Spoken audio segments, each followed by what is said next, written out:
All right. Well, Grant is our resident expert for this morning for red flags during showings. The pressure. Yeah, Cheryl Vickers was supposed to be able to join us, but she is not feeling well this morning at all. She's got some upper back and neck issues that are happening. So she had to bow out, unfortunately. Passes on her regrets. But yeah, I know, I hope so too. It's never nice to have that, but when you're going into a season where you want to be able to enjoy it, it's worst time. Yeah. All right. So as most of you know, the way that these run, it's mostly conversation. So Grant will share a lot of what he's found over the years and in his experience. And then if you have any questions or any comments, please jump in.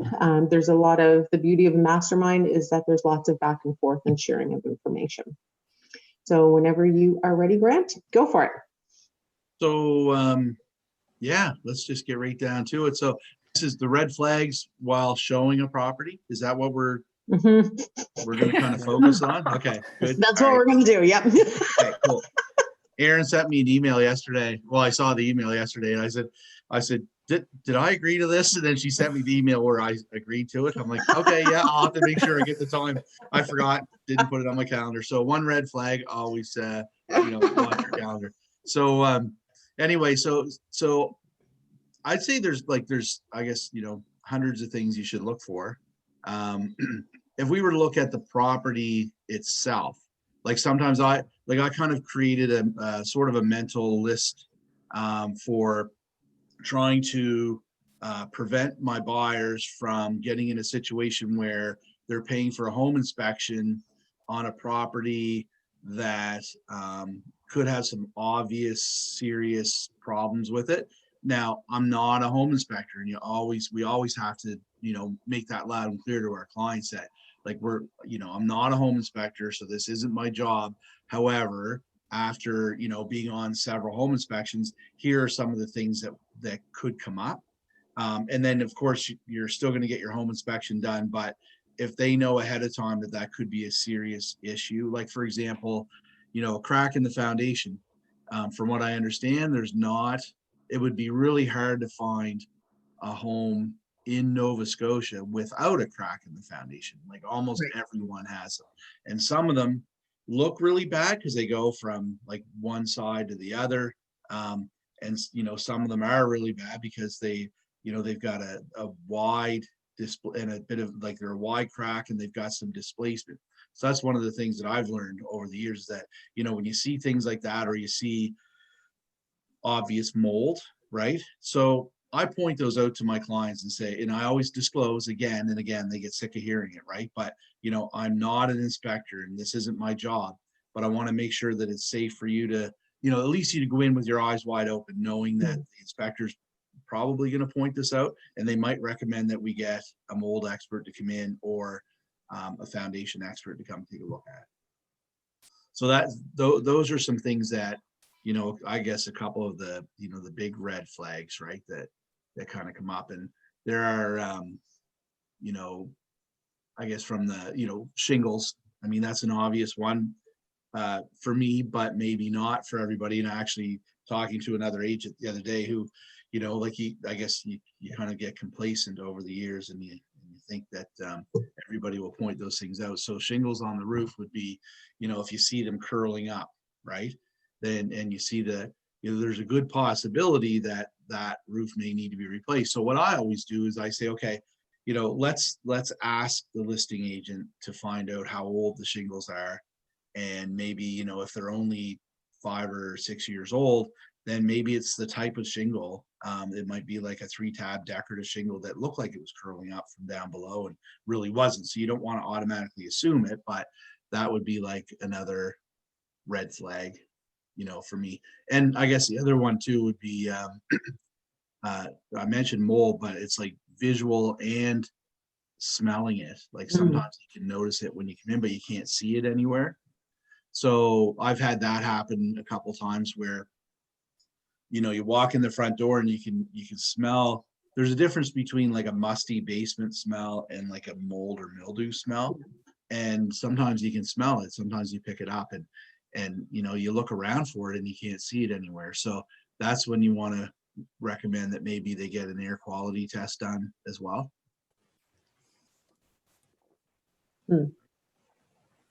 Yeah. So other red flags would be, you know, like sometimes this is an odd one. You wouldn't really think of it as a red flag during a showing, but typically we're going to be showing properties to people that, you know, that we know, or, you know, we might know them a little bit because we have a contract in place with them. But sometimes you're going to show the property from a stranger that reached out to you on the internet. And, you know, obviously, I mean, there's the safety red flags that you want to be aware of, you know, for your own personal safety, of course. But what I'm thinking more along the lines of is, I've had this happen to me before where somebody will reach out from, like, it'll be a sign call, or they'll like realtor.ca lead or whatever. And I'll line up an appointment to go view. And you can almost see it like it's somebody that's basically casing the property out. Like they really, really want to get in to see the garage, when you know it's a 24 by 24 garage. And, you know, for the viewing, they typically would have the garage locked, but they desperately want to get in there to see it. And they, you know, and they kind of look over your shoulder when you're unlocking the door. And, you know, there are some red flags there that you have to, and when you're walking through the house, a lot of times, like, you know, they're not a lot of times, but sometimes people will try to, they'll go off in a different direction. The master bedroom is a good one where people will typically go there to try to get ahead of you. So if, you know, when I have that situation happen, you know, I always go over the rules again. I say, listen, here are the rules and regulations of our industry, and that is that we all stick together. And I say, because the last thing I want is for after our viewing, the seller to say that something went missing. And I want to be able to say that, no, it wasn't my clients because they were with me the whole time. Right. And we stayed together. That way, nobody can point the finger at you. And in the back of my mind, I'm thinking, I don't really know you. And, you know, I want to make sure too. Right. Mm-hmm. Yeah. Have you had that happen, Grant? Yeah. So I did have, Wow. yeah, it was quite a few years ago, but I had somebody that really, really, really wanted to get into the garage. And I knew that there were like 3 4-wheelers in the garage. And then when we were in the house, they tried really hard to, you know, because there was a husband and wife, and they tried to kind of give me the slip, but I had to keep reminding them that we all had to stay together. Right. So I don't know. They didn't go back and rob the place, but I felt like that's what they were doing. It was pretty, you know, it seemed pretty obvious. Mm-hmm. It's kind of unnerving, eh? It's it's really hard sometimes. Like I've got a young couple now, and like there's just we've been shopping countless properties. I don't believe there's any ill intent at all, but they're just like boom off. Like they're just, it's really hard to keep them under wraps. Like herding cats. Yeah. It is hard. Even with kids, because sometimes the little ones will run around and grab stuff and play with it, right? So we have to be careful. Mm-hmm. Yeah. That's very true. Very true. Are there things in a basement or any specific part of the house that you pay particular attention to when you're taking clients on viewings?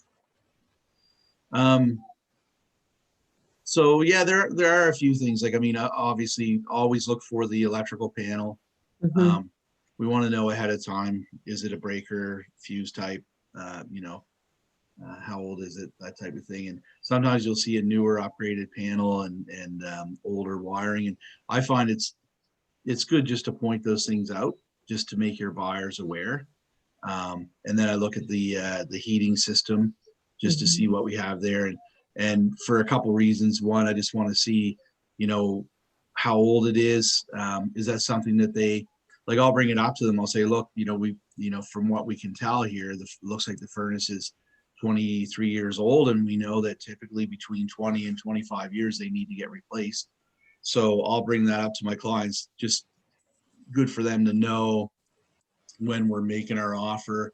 and to plan for the future. Like, Mhm. this could be your first big investment, and and obviously you can lease them or what have you, and just add monthly payments. But if you're buying the house that's at the top of your budget, and you don't have that spare $50 a month, right, in a year, Yeah.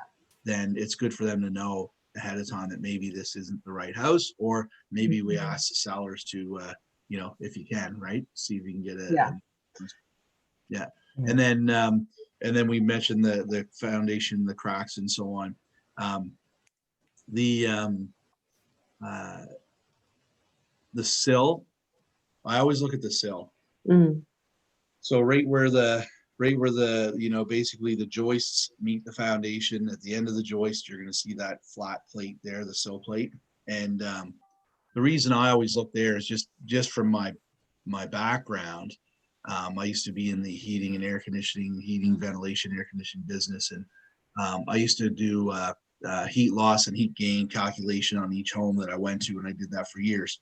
So I know that, like in the basement, if those sills aren't properly insulated, or if they're not insulated at all, that's 33% of your heat loss goes directly out there. So that's another thing I point out, that if they're looking to find a way when they first take ownership to lower the cost, because maybe we already got the oil bills or whatever, lower the cost of your heating, then the number one thing to do is insulate those sills. It costs like minimal, and you save 30% on your heating bill. Yeah. It's actually, you're 100% correct. Our house personally had uninsulated sills, and we've been in it 5 years, and I insulated them this summer. And I made notice this morning actually at how little oil we've burnt comparatively to years 1 and 2 past so far. It's like, yeah, it's huge. Yeah. Some people will spend $10,000 on putting new windows in, or maybe more insulation up in the attic, which all that stuff helps. But if you want the best bang for your buck, the least expensive way to go to start saving money, that's a good way. Like, and those are good tips to give to your clients, right? Because what's a bag of R24? $50. Yeah, right. And $50, an Olfa knife and a beer, you're done. Yeah. How fast did you do that? Whatever it takes to drink a beer. Yeah, exactly. That was fast. Should take at least 2 or 3 beer to get that.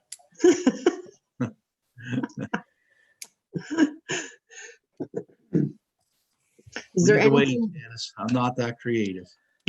is there anything that you look for? Like, I know where you are, Grant, you deal a lot with well and septic. So is there anything specific you look for when you're going through a house with buyers in terms of well and septic? Yeah, that's a good one. Because they're, 2 big ticket items, right? So number one, of course, the obvious one is that I always recommend that you get the septic inspected and the home, right? But the flow test on the well, I don't know enough about it. I've heard so many mixed reviews on, like there's certain times a year when it doesn't do justice to the well to do a flow test or whatever. But so I always explain to my clients that, we need to get experts involved, and we need to reach out to them if you want to measure the flow and the recovery and so on of the well. And a lot of times they go by what's on the PDS, but certainly, yeah, we look for, you always go back to the cut sheet, and if the cut sheet says drilled well, but you see the big crock, the concrete crock sticking out of the ground, looks like a dug well, don't assume that they made a mistake on the cut sheet. Sometimes when you lift the lid up, you see that it's actually the dug well is actually, no longer a well, but they've drilled a well inside the dug well, and the well head is right there. So, there's I guess there's a number of things. If it says drilled well, but you can't find the well head, it could be buried below ground. So you really want to know kind of where that's at. And so sometimes it's hard because the agent might not necessarily know. And sometimes the buyer bought the house 7 years ago and now they're selling it, but they never really located it either. So it's not always easy to do. But yeah, that's a good one to to find out where it is, right? And with the septic, sometimes there's telltale signs that there's issues with the septic. You know, like you could see maybe sometimes you can see it leaching out of the ground, or you know, if it's close to a pond or a brook or a river, then that's kind of a red flag, and you want to make sure that, you know, you address that, at least discuss it with your clients and say, hey, I'm a little bit, you know, not that I'm an expert, but could be, you know, a little bit concerned here just where the proximity to the river. So we want to make sure that when the guy comes to inspect it, that we ask that question and say, hey, is this too close to the river? What are the potential hazards or risks moving forward for me if my septic field happens to leach into there, right? Yeah, and if they don't know the answer to that, like they might know the answer to, could it possibly leach into there from where it's at? And if they say yes, then, you know, maybe call your lawyer and find out what your risks are for buying that property. Yeah, and then the proximity of the well to the septic too is another one to kind of like, because so for example, like sometimes people we've got a waiver, right? And sometimes on the waiver they'll say, yeah, no, we didn't want to get the septic inspected because it was only 3 years old, and we didn't get a flow test done on the well, but we did get a water quality test done, right? So during the due diligence process, this could be overlooked where the well and the septic might be too close together. So if it's a dug well, from what I understand, the dug well has to be 100 feet from the septic system. And if it's a drilled well, it can be 50 feet from the septic system. So if the drilled well is the head is below ground and you didn't bother to try to find out where it is or what have you, and you didn't get a septic, or maybe you got a septic inspection done, but their job is to check the septic system, make sure it's working fine, not to make sure everything is according to code. Now, some of them are really good and they'll point that out anyway, but so you could overlook that, and then you move in and, you know, and maybe it doesn't matter to you because there's a UV light on the system and maybe you're not drinking that water, you're buying it anyway. But it could become a big issue when you go to sell. And when you go to sell, if the well and the septic are, you know, 40 feet apart and the code says that they need to be 50 feet apart, and you've got nowhere else on your land to drill a new well, that could be a big issue. Yeah. What I've been running into a lot of sump pump questions lately. How do you navigate a hole in the basement with water in it? So I start by saying that there are, like, it's not a scary thing, really. It's not as scary as everybody thinks, because they're probably, you know, in certain areas, like 50 to 60% of the homes will have a pump, right? A sump pump in there. So sometimes the sump pump isn't done properly, and you know, sometimes you can see they're done very professionally, where they're dug down, you've got the bucket, you've got the gravel, and you've got a containment cover over it. But yeah, when I'm showing the house and the client says, whoa, I don't like that, it's a hole in the basement and it is filled with water, like Alex said, it's you know, I'm not trying to sell them on buying that home, but what I have in the back of my mind is that, you know, my buyers have a certain checklist of things that are important to them in the home. And in order to find a home that they can check off the majority of those items, sometimes it's pretty difficult. Like, so they say they want privacy from the neighbors, and they want like a little bit of land, like so more than an acre, and they want you know, 3 bedrooms. They definitely want 2 bathrooms, and they also want it for less than $250,000. So it's like, okay, so how are we going to put all this together and find one without a sump pump, right? So I bring that up to them. I sort of reiterate their checklist, and I say, now, you know, maybe the next one that meets all the criteria also has a sump pump, because it's very common. So if you're, you know, the sump pump, number one, it's designed to when the groundwater, the water table comes up, is designed to take that water and pump it out and get rid of it, get it out of the house.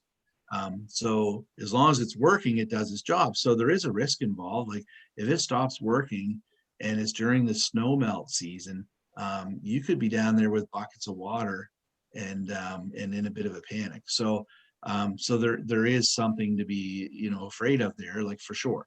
And then if the power goes out, then you could be in trouble. So, I usually recommend that, you test the sump pump occasionally just to make sure, and keep a spare one close by.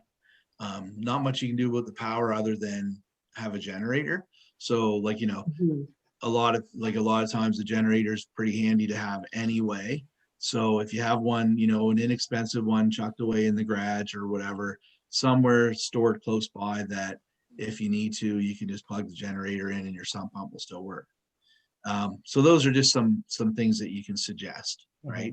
And then I find too that a lot of times the homes that require a sump pump maybe didn't really require a sump pump, and maybe it was installed when the house was 20, 25 years old, because the drain tile stopped working properly. So a lot of times people find that with, you pay $800 to your local excavator guy, and he comes in and digs a trench around the back of the house and throws some new drain tile in there. And then next thing you know, your sump pump has no need to come on again. And you don't know that, like we don't know that as an agent, that's going to work, right? But that does bring to mind another red flag that's directly related to this. So that's one of the things that I always look for, like in the backyard, or it's usually the backyard. There could be a very big, long, steep hill, and if there is, and there's a sump pump, and there's signs of water, infiltration from before, then that's a huge red flag right there, right? And there are several of those properties out there. Not saying don't buy it, but Just do your educate yourself on it. Yeah, Yeah. exactly. Yeah. Yeah. And a lot of it is to make your buyer aware, because if the buyer is comfortable and say, well, this is all we need to do, but then they want to move forward, then that's fine. But it's really helping to educate your buyer to help them make the best decision possible. Exactly. Yeah. Yeah, some pumps I find can be specific to the age of the house too sometimes. Yeah. Yeah, they sure No, can. You don't see them as much in newer homes because of the way that they do the grading, and they put the tile around the house, and they have the drainage, and but Yeah. sometimes you still need it, but typically. Can I ask a question? Sure. In that case scenario with the hill in the backyard moving towards the house, and there's like indication of water collection, the mushy grass. Is it a French drain that you put in that directs the water somewhere else? Yes. Good. Good to know. Good to confirm, actually, because I had given that advice and told them to, obviously confirm with an expert, but I had thought. So anyway. Yeah. French drains Yeah. are awesome. Like they can do wonders for Yeah. redirecting the water if they're done Yeah. properly. Okay, good. I just got to call them in the spring and tell them to remind them to make sure they do it. The only thing so that just made me think of another property that so there was an example where they come in and put a French drain around the back, and given the size of the lot and the location of the neighbor's driveway, they did put the French drain in, but then it ended up washing out the neighbor's driveway. Then there was another issue. And so then they really didn't have the land to redirect that water properly without getting permission from the neighbor to do something different. So that could always be an issue too. So it's just something just to keep in the back of your mind. And remind your client, or like, have a look at, if you've got 3 acres of land and the house sitting right in the middle of it, chances are you're fine, right? But if the neighbor's driveway is really close by, and if an excavator comes in, right, and they say, look, the contractor says we can put a French drain in, but it's going to have to be coming out here and here, like on each side of the house. That sometimes can be an issue. So you want to make sure that you're able to do that without redirecting your water right into your neighbor's basement or down their driveway. Mm-hmm. Yeah, you usually at that point you'll see it tie into like a piece of PVC and take the long road. Yeah. Yeah. Yeah, exactly. Yeah. Like, for example, I can speak to what happened at my house. So for example, we had a sump pump, and it would come on like on a regular basis and like quite often. In the spring, it would just run like nonstop. And when we had to do some work, we had to replace our septic field. And at the time, I got the contractor to go out, and so he redid the drain tile around the back of the house, and he redirected. And like Alex just said, so what he did was he come out and he come out about, like, say 3 feet below ground at the side of my house, and then he started to go downhill, and he was about 7 feet deep at the bottom of my driveway and terminated the pipe right into the ditch. So I've got a drain pipe right underneath my driveway, but it's about 6 feet below, so it's never going to get hurt from driving over top of it. And that was about 9 or 10 years ago now, and our sump pump has never come on since. It's amazing, isn't it? Yeah. Because I think, and that's what I mean by sometimes the age of the house, where a lot of them have sump pumps because they didn't do as much of the diverting of the water away from the house. They just put the sump pump in and not looked after it. Yeah. Or some of them, they did do that, and then when the house is 20 or 25 years old, then the drain tile is no longer any good, and it just needs to be dug up and replaced. But instead, because the least expensive way to go is to put a sump pump in. Yeah. Or their neighbor told them to put a sump pump in. So, can I ask a quick question? Sorry, I got my assistant with me today. So would it be fair to say that a sump pump doesn't necessarily mean there's been water in the house? It could be there just as a preventative. And the reason I ask is I had a set of buyers once, and every time they seen a sub pump, I could not convince them that water was not going to come in their basement. Like, we did like all of our due diligence, went back to the sellers. They said no water, but they were like, well, it may not have come in yet, but it's going to come because the sub pump was there. But it doesn't necessarily mean that, right? It could be just somebody taking proactive measures to make sure that the house doesn't have that happen. well, I don't know for sure, but I'm pretty sure that there's not too many people that would have like a nice, perfectly dry basement and then go and poke a hole through their concrete to dig a hole out to put a sump pump in for no reason, right? So usually it's because there was at one point. But if you see on the property disclosure that the seller says, no, we've never had water come in, right? They're not lying necessarily, because they could have lived there for 10 years, but when they bought the house, the sump pump was already there. So in their mind, that there has been no water coming in. But it could have happened with the previous owner, say, right, at the point before. Yeah.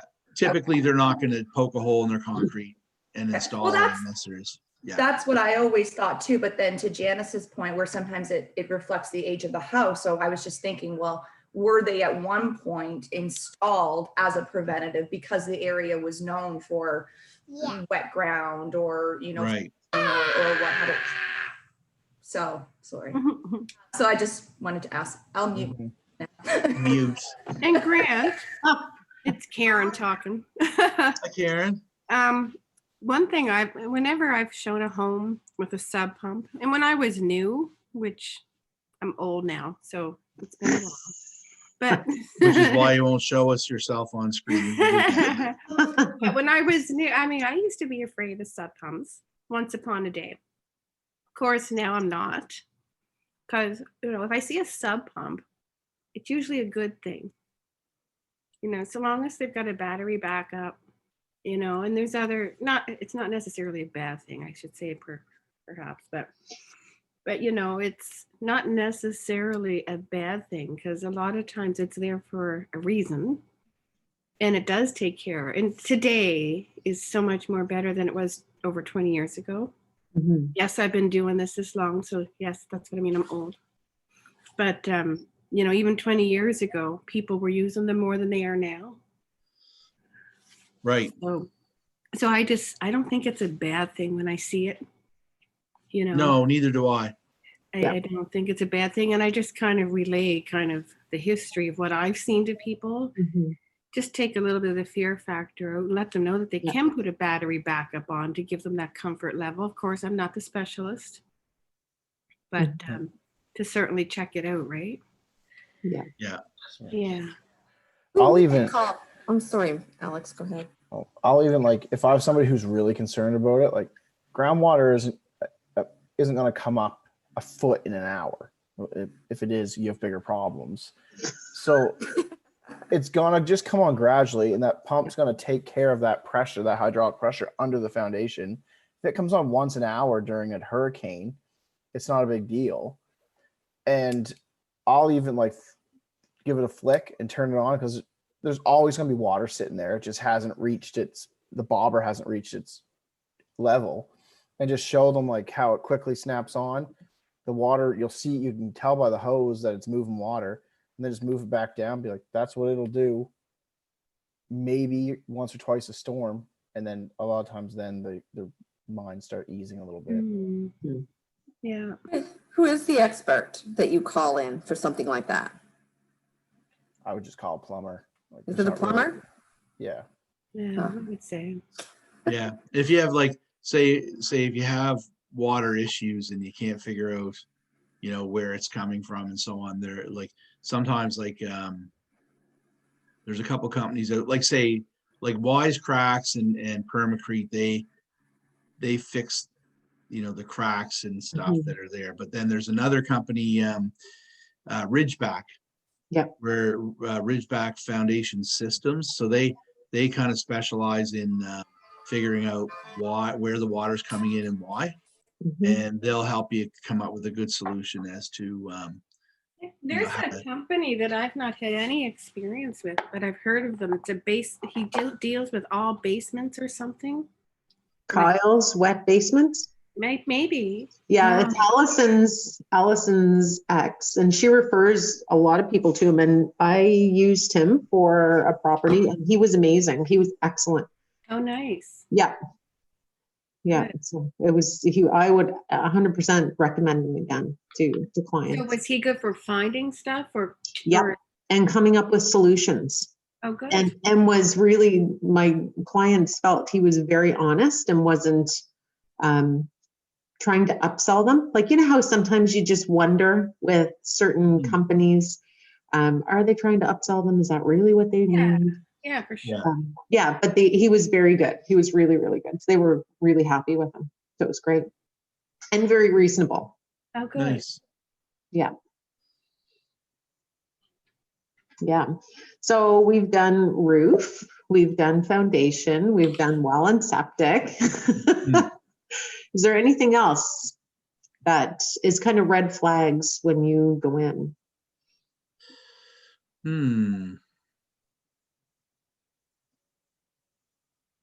Or does anybody have any questions? What would be some, No, sorry. go ahead. What would be some things for like a kitchen? Just because a kitchen, you know, can sometimes pose a lot of issues just because of all the different appliances and different systems and stuff. So is there anything that you look for in particular when it comes to the kitchen or the bathroom? I mean, the bathroom's pretty self-explanatory because there's water and stuff and there's just certain things. But with the kitchen, is there anything that you look for in particular? Not really. There's nothing like, I mean, the kitchen itself. No, I can't think of anything, you know, that would be, that comes to my mind anyway for a red flag. So Anita just joined and she's wondering if we talked about Kitech yet. No, we haven't, Anita. Thank you for bringing that up. That's a wonderful conversation.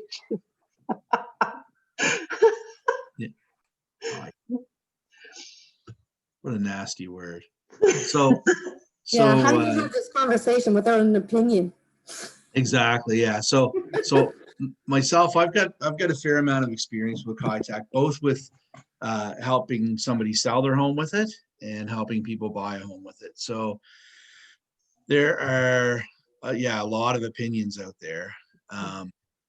And I'm not 100% up on all of the facts, but I do know that it's not as scary as everybody thinks that it is, as long as you do your due diligence when you come across it.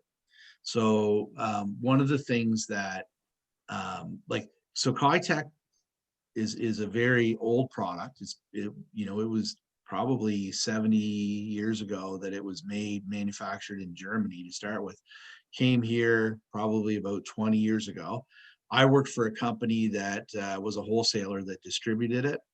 And so I remember there were choices. The contractor could have choices as to so you've got your pipe, it's all one length. It comes in like 1,000-foot roll, right? So when it's run in the floor in concrete, the way it's designed is that you can have a 250-foot run with no connections. And before they pour the concrete over, the engineers come by and they have to sign off on it saying, yeah, there's no connections in there. So we don't know, we weren't there at the time when it was built, so we don't know if the engineer came by, but typically you're not going to get your occupancy permit or any of that kind of stuff, like if it was, if they avoided those steps. So you can sort of think, okay, pretty good chance we're eliminating that, risk of fittings being in the concrete. Then they come out and they go to a header. So to connect to the header or to connect to baseboards or to connect to anything else, there's 3 different types of fittings that could be used that would work to connect the Kitech. There's one fitting that they actually call the Kitech fitting. So the Kitech fitting is made up of a couple different materials, and there's a zinc alloy. And so the Kitech pipe itself is like a plastic pipe. Then it's got like an adhesive, and then it has like an aluminum, another aluminum sleeve that goes over top of that plastic pipe. That's what gives its rigidity. And then there's another plastic, or like adhesive, and then another plastic. So if you were to look at a piece of like a cutaway of the pipe, and you see plastic, then a shiny metal, and then plastic, then there's a really good chance that's Kitech. There's 2 of the fittings that were used that really didn't cause any issues at all. There's the one fitting that they called it the Kitech fitting that would cause that dezinkification process. So what happens is there's oxygen in your water, and the oxygen somehow starts the dezinkification process, which creates a corrosion, like a white kind of like powdery stuff, and that erodes the glue and separates the pipe, and then that's where you get your issues. So from what I understand, there are 1 or 2 lawsuits from the Atlantic provinces, but the majority of them were from other areas. And to get the biggest risk factor is when the Kitech is used for your domestic water. So because your domestic water, you're always bringing fresh water into the mix. And so that fresh water always has oxygen. So if you're going to get the dezinkifying process, it's going to take place from bringing the fresh water in all the time. But your heating system is a closed loop system. So when you start the system up, you're going to fill it with water, and it's going to have oxygen in it. But within a month or so, there's going to be no oxygen left in that water. So even if you did have the wrong fittings, the chances of that, process taking place and then leaks happening are, slim and none. So that's kind of I guess the workings of it, right? That's why they're having issues. And so there's certain areas of the world where they use this for your domestic plumbing and for your heating. And so I've run into some situations where the recommendation from the plumber was just, pull out all the plumbing, pull out all the Kitec. And then other situations where they said, no, I see you're using it for like it's feeding the bathroom and it's feeding the kitchen. Let's get rid of those pipes and we'll put new pipes in there. But the ones that are in the floor we're fine with, and you can still have, your in-floor heat. Again, obviously, even if we think we know this stuff, we may not necessarily. Like there might be some things that have changed, some new, I'm not reading, the lawsuit all the time and staying up on it, but that's my understanding of it, is that those are the reasons why the Kitec has caused issues. So to buy a house, like, again, we'll go back to, like I said, some people have certain things that they need to check off their list for the right home. And if that checks off all the boxes, and the most important one is that you're next door to a family member, which is where you really, really want it to be, for us to scare them away from a home that has Kitec is really not fair. So we could try to make them at least a little bit more relaxed about it, and then to maybe do some more research on their own, because we can't give them the final word on it. But if they were to reach out to some experts and talk to some plumbers and so on, and then there's another step that you can take. Now, I haven't come across this for the last couple of years, but I had probably 4 or 5 years in a row where it would happen 2 or 3 times a year, where we would get a plumbing company. There's only 1 or 2 in the city that do it, and they call it like a 12-point stress test on the pipe. So they'll go to that header that I was talking about, and they'll cut a piece of the pipe out that's about, say, roughly 1 foot long, and they'll take that pipe and they do a certain test to it, and they do like a stress test on it to see if anything is started to deteriorate. And if it looks okay, sorry. And if it looks okay, then they will then they'll do up a report that's just plugged full of disclosures, saying that they can't say that your plumbing's not going to leak, but they can say that they just did this test and everything passed, right? So at least from our perspective as an agent, we're doing our due diligence and we're pointing our client in the right direction. And from your client's perspective, they're doing the same thing. So the other kicker is insurance. So for a while, every insurance company just said, "Ooga booga, we hate Kitec. We're not going to insure you if you have it." The cooperators were the first ones back on board when they've done their own research and so on, and they've determined that it's not as scary as everybody says that it is. So they said, you know what, we're going to allow people with Kitec plumbing, and we're going to insure them. And then shortly after that, the other ones started to jump on board. And so I think all of the major players now are good with Kitec. So there's still some of the small brokerages out there that maybe they don't want to take the risk, and they just say no. But if your buyers were to call one of those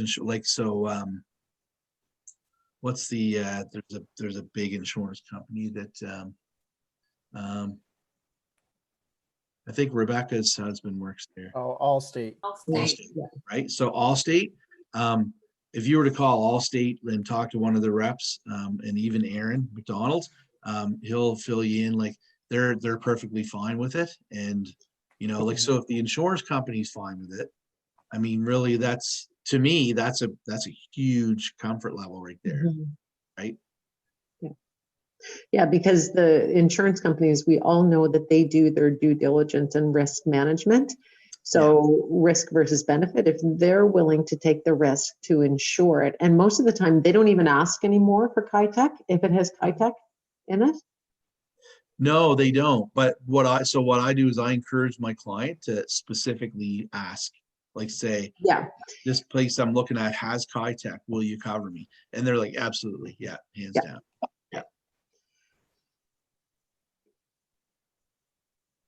Does that answer your question, Anita? It does. I just ran into that situation last week because I Okay. went through the house myself.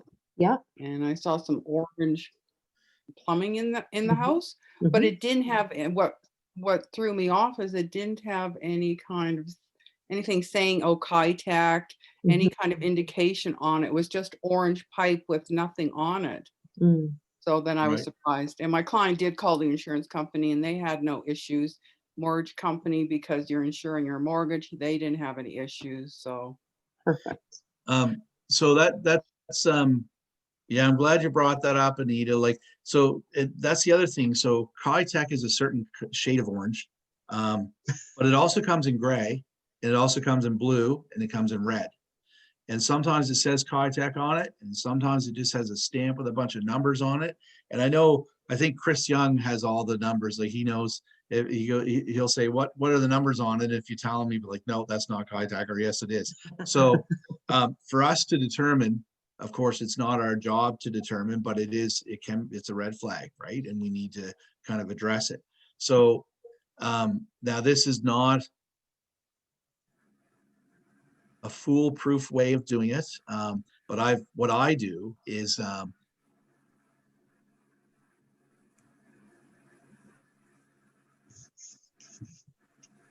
I'll shut the light off the flashlight on my I think you're Oh. paused. The secret Oh. to know. What happens when you live out in Mount Uniacke, right? Yeah, I was gonna say it's probably a blizzard in Mount Uniacke and just knocked his power out. Stop that foolishness. I live out here too. I know. That's why I said it. It's actually quite sunny out here today. But you're right. We are normally buried before you guys, unfortunately. Grant, are you there? I have a, Oh, he signed off. I think he's going to hopefully come back on. Talk about shining his flashlight on the pipe.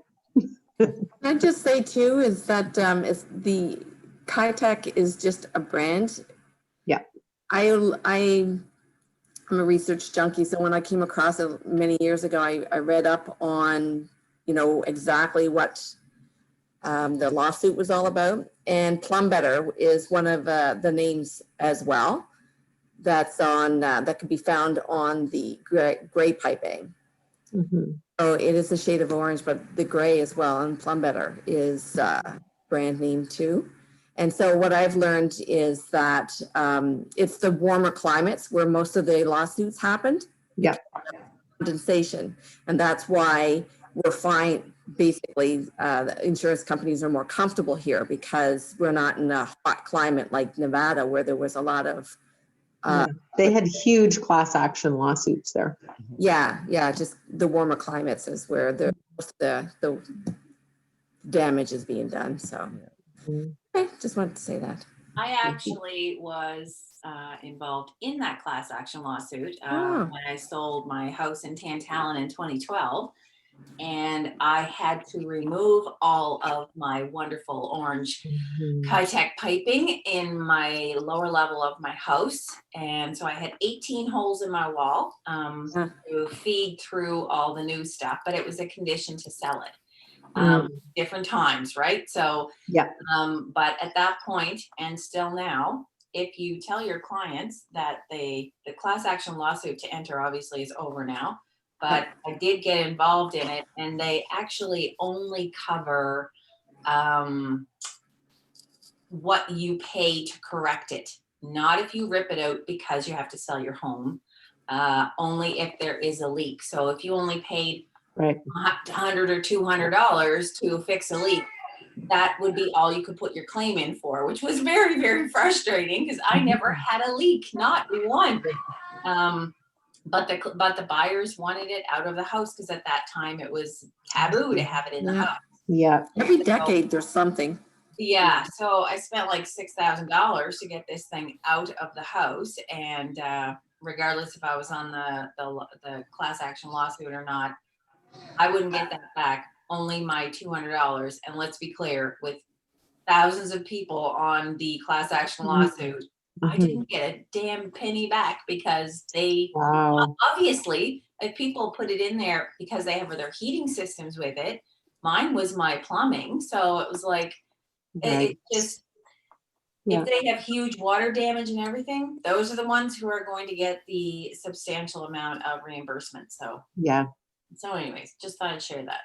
Yeah. Thank you. It's interesting though, isn't it? Because that's like, it seems like, I'd say, would you guys say like 5 years ago, you started to see the shift where insurance companies weren't as nervous, people weren't as nervous. They were starting to say, okay, maybe it's okay.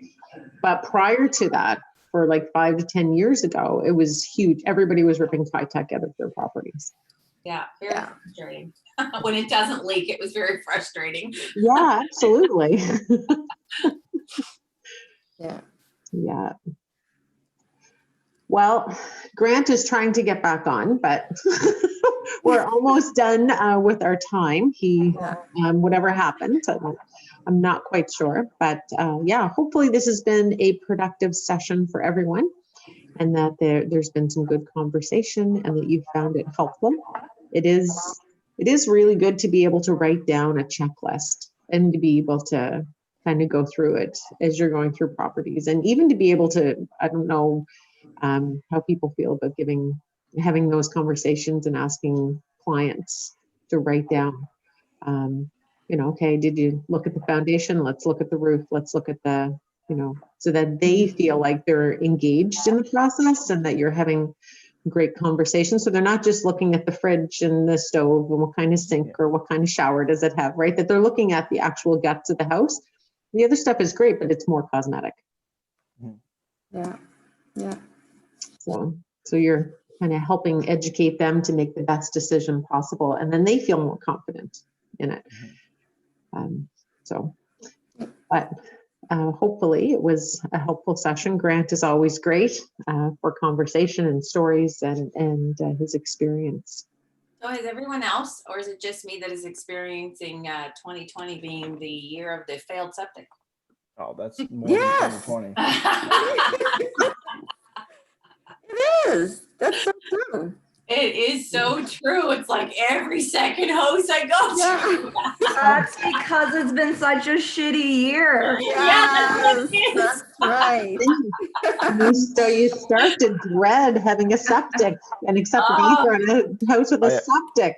I actually found frustrating. I'm using a newer septic inspector who has started inspecting in the last 2.5-3 years.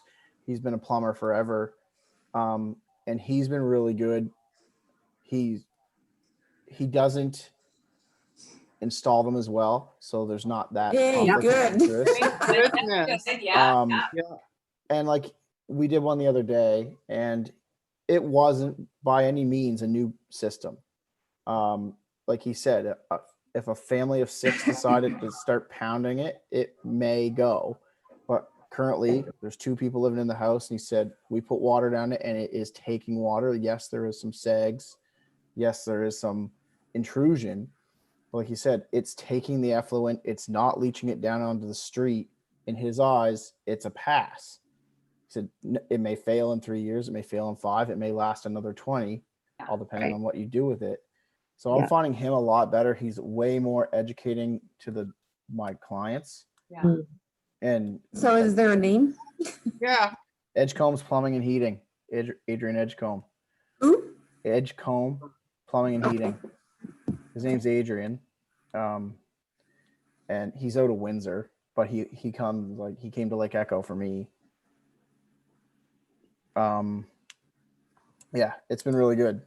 Awesome. How because of the market the way it is, and if it doesn't fail, but it could fail 5 months from now, 5 years from now, are you actually asking the seller for any potential reimbursement? They might even half of it, knowing it could go at any time. But Because you- of the market, I find that so hard to do. You can't, And how do you, because it but doesn't You can't fail. ask for something that hasn't happened yet. you can't, That's right. that's like, That's right. That's right. exactly. It's like asking for, oh, we're gonna need to replace the shingles in 20 years, so we'd like 5K. Exactly, right? Well, it So, goes back to the, we always said we don't have a crystal ball, these Yeah, prices, are they going to be able to sell them in a year or two and get their money back? There's no way, there's just no way any of us can know. yeah. That, And having represented this as long, in that same situation, I feel the same way because I say to the seller, well, it didn't fail and it's still working. yeah. So Hey. it's Hey. hard to request that, but you have. Hey, there you are.